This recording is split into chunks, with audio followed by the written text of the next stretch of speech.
Le Critérium du Dauphiné, c'est toujours un concentré de montagne, un condensé de montagne. Donc ce sera encore le cas en 2025, avec un départ dans l'Allier, un final en Savoie, avec des étapes vallonnées dans un premier temps, un contre-la-montre au milieu et 3 dernières étapes de montagne, voire de haute montagne, avec une arrivée en bosse, plus 2 autres arrivées en altitude et un final dans un décor absolument somptueux, celui du lac de Montcenis qui est magique. À Combloux, c'est une ville de vélo. On a eu le Tour de France il y a 2 ans et puis le Critérium cette année. Donc on est vraiment heureux et c'est une terre de vélo. Ouais. On est très très heureux d'accueillir ce départ d'étape, l'avant-dernière étape.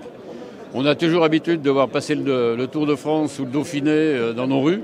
Mais il ne s'est jamais arrêté, donc pour une fois, il prend un départ et ça c'est important.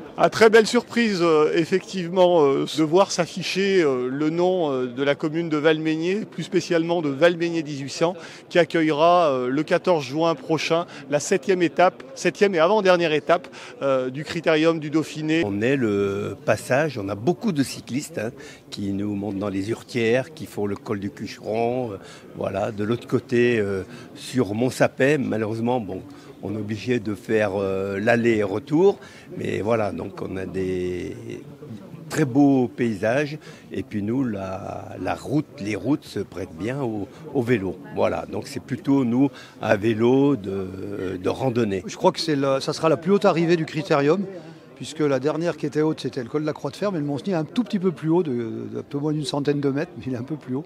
Donc c'est vraiment une arrivée en altitude, puisqu'ils arriveront à 2083 mètres. On a vraiment la fin du Dauphiné, les 3 dernières étapes, qui vont permettre de découvrir encore du beau spectacle, dans des paysages qui vont être sympas, tout de suite après la fin de l'hiver, et donc on peut que se féliciter. On le sait à l'évidence, à chaque fois qu'on a une course de vélo, quelle qu'elle soit, le Critérium du Dauphiné Auvergne-Rhône-Alpes en particulier, on a une belle valorisation de nos territoires. On a une belle valorisation de notre politique du sport aussi. On y est très attaché. Aujourd'hui, on parle évidemment de vélo.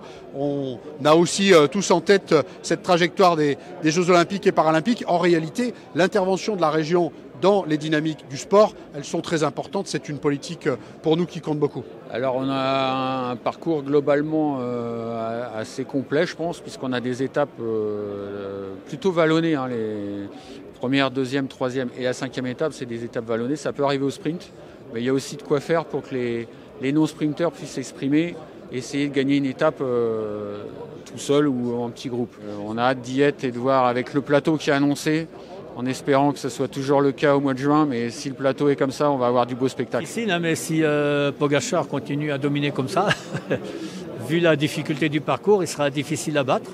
Mais j'ai bien aimé aussi la prestation d'Evenepoel l'année dernière, parce que je pense que dans le Critérium du Dauphiné, il s'est rendu compte qu'il avait quand même une certaine possibilité dans la montagne, et il l'a exprimé dans le Tour de France. Je crois qu'il a perdu 4 ou 5 kilos entre le Dauphiné et le Tour de France. Il s'est rendu compte que pour grimper, il fallait être le plus léger possible. Le Critérium du Dauphiné, c'est à la fois une épreuve où on pense bien évidemment au Tour de France quelques semaines plus tard, mais c'est surtout une grande course que l'on va inscrire à son palmarès, sans le moindre doute. Après, le Dauphiné dit beaucoup du Tour qui viendra derrière, mais pas tout. Et parfois, on a des surprises. Parfois, le vainqueur du Critérium du Dauphiné est le vainqueur du Tour de France. Parfois, il brille et parfois, il est en forme trop tôt. Donc, mais ça donne de vraies indications et surtout, ça permet à chacun de rêver en regardant les coureurs au mois de juin et en se disant « Ah ben celui-là, faudra le suivre au mois de juillet sur les routes du Tour de France ».